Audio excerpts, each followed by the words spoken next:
नमस्कार दोस्तों, मैं आपका अपना नवनीत रंगी आप सभी दर्शकों का नवनीत स्पोर्ट्स यूट्यूब चैनल पर स्वागत है। जी हाँ दोस्तों, आज हमारे साथ भारत की बहुत ही अच्छी एथलीट रचना कलकल जो कि अंडर-20 जूनियर नेशनल में रिकॉर्ड भी बनाया है। तो सबसे पहले बहन जी आपको हमारा नमस्कार और साथ के साथ अपने यूट्यूब चैनल पर स्वागत है। Thank you. तो बहन जी आप किस गाँव से हैं? मैं इमलोटा चरखी दादरी डिस्ट्रिक्ट से। तो बहन जी एक बार आप अपनी अचीवमेंट्स के बारे में बताइए।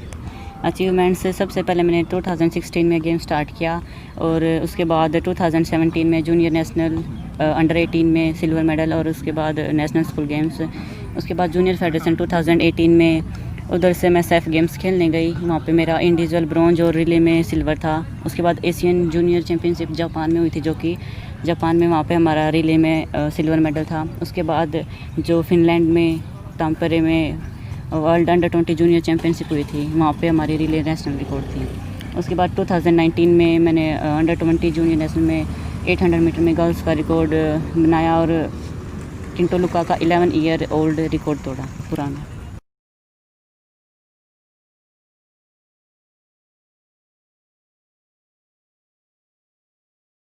तो बहन जी बहुत अच्छी बात है, आपने जो रिकॉर्ड बनाया है और आप और भी रिकॉर्ड बनाओ, सीनियर नेशनल में रिकॉर्ड बनाओ और अपने भारत का नाम रोशन करो। जो कि आपने जो रिकॉर्ड बनाया है, आपको क्या लगता है कितने साल तक रहेगा ये? देखिए, रिकॉर्ड तो टूटने के लिए बनते हैं, क्या पता अब नेक्स्ट ईयर ही टूट जाए, बाकी चांस है ना टूटे। हम और अच्छा करें आगे, कोई और अच्छा हर साल हर ईयर न्यू एथलीट्स निकल के आते हैं, तो पता नहीं कुछ भी हो सकता है। तो बहन जी आपके बेसिक कोच कौन रहे हैं? रोहतासीवाद सर स्टार्टिंग से यही है मेरे, 2016 से मैंने इनको ज्वाइन किया और अब तक यही हैं और बहुत ही अच्छे कोच हैं, वेल डिसिप्लिन सब।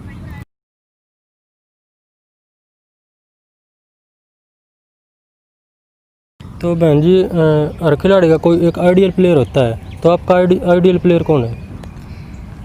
Idol player PT Usha ma'am थी स्टार्टिंग में तो, लेकिन अब मैं खुद चाहती हूँ कि मैं खुद सबके लिए आइडल बनूँ।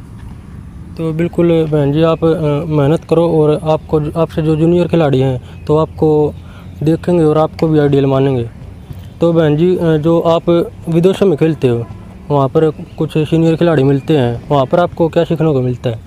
वहाँ से ना बहुत ही ज़्यादा मतलब अच्छी चीज़ें सीखने को मिली, क्योंकि उनका डिसिप्लिन, उनका वार्म अप का तरीका वेल मेंटेन करते हैं। कंपटीशन में कैसे हिट निकालनी है, कैसे फाइनल, कैसे हर एक चीज़, जैसे एक जो प्लेयर में होती है ना, हर एक टाइप से वेल डिसिप्लिन आते हैं। स्ट्रेचिंग करना 45 मिनट्स का वार्म अप, उसके बाद टेक्निक वगैरह जो भी करते हैं वो अपना वर्कआउट करके तुरंत निकल जाते हैं।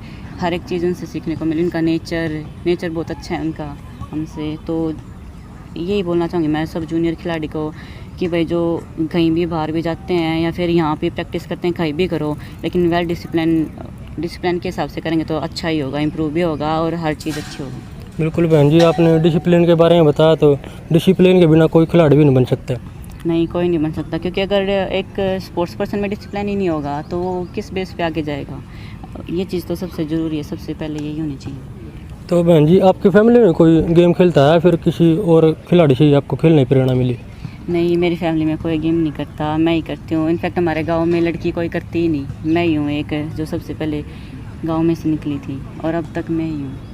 अब कोशिश है कि आगे और कुछ करूँ, ओलंपिक के लिए तैयारी कर रही हूँ, उसके लिए क्वालिफाई करूँ, तो गांव में भी एक ट्रैक हो, बहुत सारी लड़कियाँ जो मेरी जैसी हैं जो नहीं कर पाती वो भी बाहर निकलें और अपने माँ बाप का नाम रोशन करें। और गाँव के जो ये अब तो जैसे सभी निकालते हैं लड़कियों को बाहर, वैसे फिर भी कई जगह ये है कि लड़कियों को बाहर नहीं निकालते कि बाहर जाएगी तो क्या करेगी, तो ये सोच थोड़ी चेंज हो।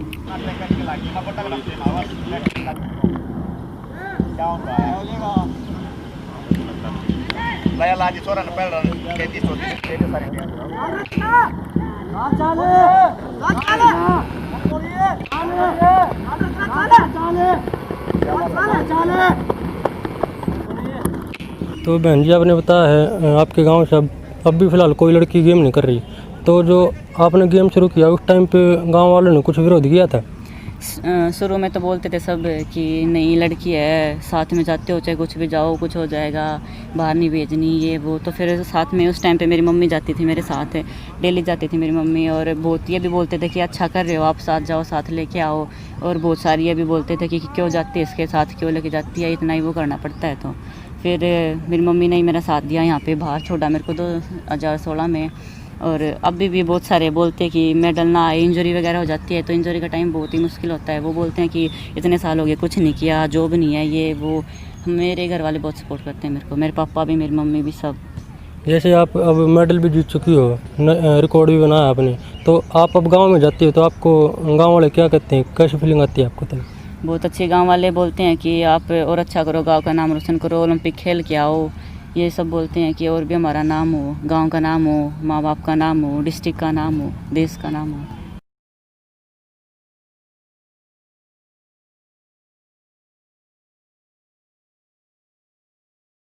तो बहन जी, आपने अब इंजरी का जिक्र किया था, तो आपको कभी मेजर इंजरी हुई है? हाँ, एक साल 2018 में वर्ल्ड चैम्पियनशिप खेलने के बाद मेरे को बैक में इधर साइटिका है, तो वो पेन है, और उससे एक साल मेरा वेस्ट गया। एक साल इंजरी में थी, मैंने कुछ भी नहीं किया, लेकिन फिर मैंने ट्रैक पे आना नहीं छोड़ा। ट्रैक पे मैं आती थी, वो वगैरह वॉकिंग जो भी होता वो करती थी। एक टाइम होता है इंजरी का, वो बहुत ही मुश्किल होता है। उस टाइम पे अगर हम ये स्टेप उठा लें कि भाई हमको नहीं करना, अब नहीं हो, गेम छोड़ दें, तो फिर कुछ नहीं होता। इतना गांव में जाओ वापस बेइज्जती होती है, बहुत सारे लोग क्या क्या बोलेंगे।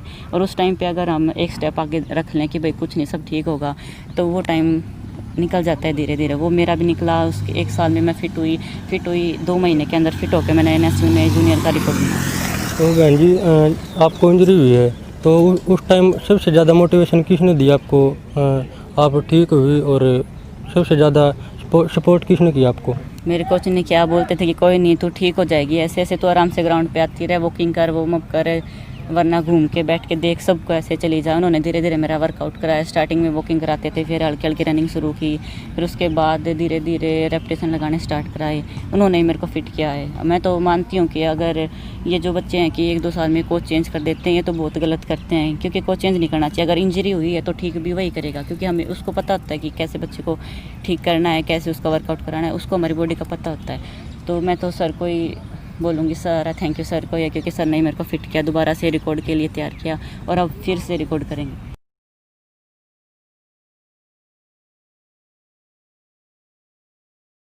तो हम भी जो आपके कोच साहब हैं रोहतास शिवाज, हम उनका तहे दिल से धन्यवाद करना चाहते हैं, जो कि कोच साहब ने इतनी अच्छी खिलाड़ी तैयार की है, तो और भी अच्छे अच्छे खिलाड़ी तैयार करें कोच साहब। तो जैसे आपने बताया जो खिलाड़ी कोच चेंज कर लेते हैं, तो उनका कुछ कारण भी होता होगा, या फिर वैसे ही जानबूझ के करते हैं?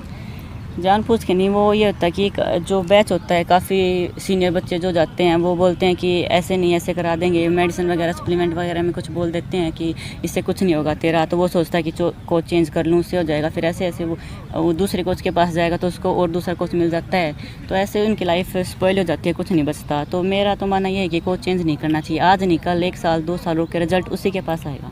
जैसे जो आपका जो बेसिक कोच था, उन्होंने जो वर्कआउट कराया, तो आप दूसरे कोच के पास जाओगे तो वो अलग वर्कआउट कराएगा, तो उसमें कुछ मेंटेन नहीं होने का। मेंटेन होगा ही नहीं, क्योंकि जैसे मैं 2 साल से अब इनके पास हूँ, आप मानो एक चीज़, और मैं 2 साल से इनको पता है कि भाई मैं कैसा वर्कआउट करती हूँ, कैसे मेरी बॉडी का हर एक चीज़ का पता है, इंजरी का कैसी होगी, इसका वर्कआउट कम ज़्यादा कैसे कराना है। अब मैं एकदम से कोच चेंज करूँगी तो उसको तो नहीं पता। अब मैं उसके पास जाऊँगी करने तो 1 साल 2 साल तो उसको भी समझने में लगेगा, तो ऐसे ही टाइम वेस्ट होता है। बच्चे जो काफ़ी 10-10 साल 20-20 साल से लगे हुए हैं, तो मेरा तो मानना ये है कि उनको भाई कोच चेंज नहीं करना चाहिए। जो जिसके पास हम शुरू से करते हैं उसी के पास करने चाहिए।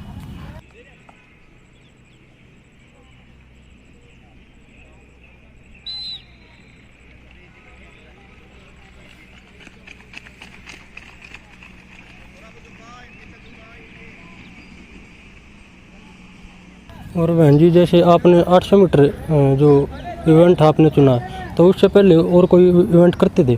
हाँ, मैं 400 भी करती हूँ साथ में। 400 मैंने छोड़ी नहीं है, उसमें इंजरी की वजह से मेरे को स्टार्ट लेने में दिक्कत होती थी, तो इसलिए मैंने चेंज किया थोड़ा। मैंने और सर ने इस बारे में बात करी, उसमें सोचा कि अगर हम मिडिल डिस्टेंस इवेंट लेके आए तो क्या रिजल्ट होगा, उसमें हमने चेंज किया। रिजल्ट हमारा बहुत ही अच्छा रहा, उसमें स्टार्टिंग में रिकॉर्ड किया। जैसे आपने बताया है जो आप 400 मीटर इवेंट भी कर रहे हो, तो जैसे किसी और भाई बहन ने कोई इवेंट चुनना है तो वो कैसे चुने, मतलब किस आधार पे चुनना चाहिए उनको? स्टार्टिंग में पहले बेसिक वर्कआउट करना चाहिए, उसके हिसाब से फिर जो कोच है वो कोच उसकी बॉडी को चेक करेगा, भाई देखेगा उसको इवेंट की, उसकी ट्रायल लेगा कि 100 200 400 800 वो किस इवेंट में अच्छा है, तो उस हिसाब से वो उसको इवेंट में डालेगा। और मेरे हिसाब से तो जिस इवेंट में कोच डालता है उसी इवेंट में बेटर है, उसी इवेंट में रहना चाहिए। क्योंकि अपने हिसाब से इवेंट चेंज नहीं होता। अपने हिसाब से हम करेंगे तो हमें तो पता नहीं होता कि हमारी बॉडी में क्या कुछ ज़्यादा हम इम्प्रूव कर सकते हैं, वो कोच ही कराते हैं।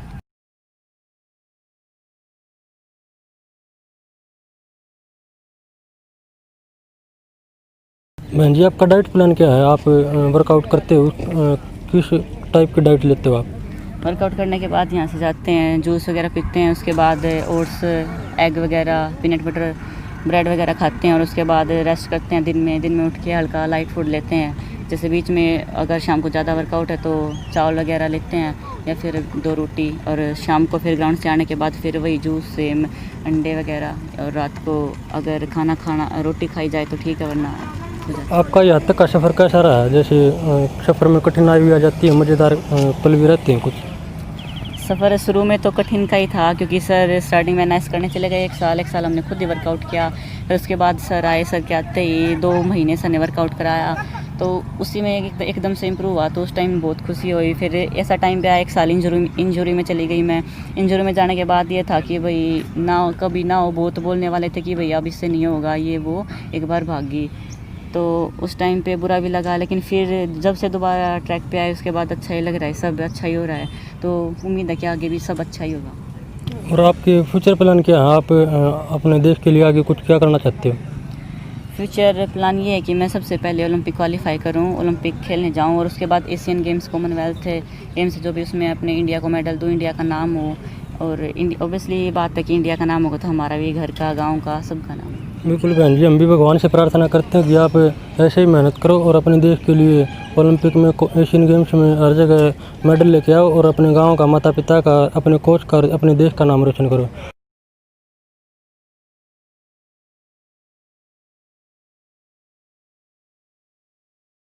तो बहन जी, जो एक अभियान चलाया था सरकार ने, बेटी बचाओ बेटी पढ़ाओ का, तो आपको उससे क्या सीख मिली है? कुछ सीख मिली है? हाँ, बहुत ही मतलब अच्छा ये है कि लड़कियों के लिए, मतलब कि गांव से निकलती हैं, गांव से जाती है, जैसे मोदी जी ने अलग बस भी लगवाई लड़कियों के लिए स्पेशल, कि ज़्यादा कोई दिक्कत ना हो। और मेरा मानना ये है कि ये जो अभियान चलाए ये बहुत ही सही है। और गांव में जो लड़कियां होती हैं, गांव वालों को अपनी बच्चियां बाहर भेजनी चाहिए, क्योंकि आज के टाइम पे लड़कियां किसी से कम नहीं है। बिल्कुल बहन जी, आपने सही बात कही है। तो आप जो हमारी जूनियर खिलाड़ी हैं, जैसे जो भाई बहन हैं और जो खेल खेलते हैं, आप उनको क्या संदेश देना चाहती हो? उनको मैं यही कहना चाहूँगी कि जो भी वर्कआउट करो, जो भी कोच कराए, उस वेल डिसिप्लिन, एक जो डिसिप्लिन से होता है सारा वर्कआउट, कोच के हिसाब से करें, एक डिसिप्लिन में रख के करें, ज़्यादा अपना दिमाग ना लगाएं, क्योंकि अपना दिमाग लगाएंगे तो इंजरी होती है। तो बहन जी, आपने इतनी अच्छी जानकारी दी अपने दर्शकों को, और अपने देश के लिए इतनी मेहनत कर रहे हो आप, और भी मेहनत करो, अपने देश का नाम रोशन करो। बहन जी, आपने इतना समय दिया, इसके लिए आपका बहुत बहुत धन्यवाद। Thank you. जय हिंद, जय भारत।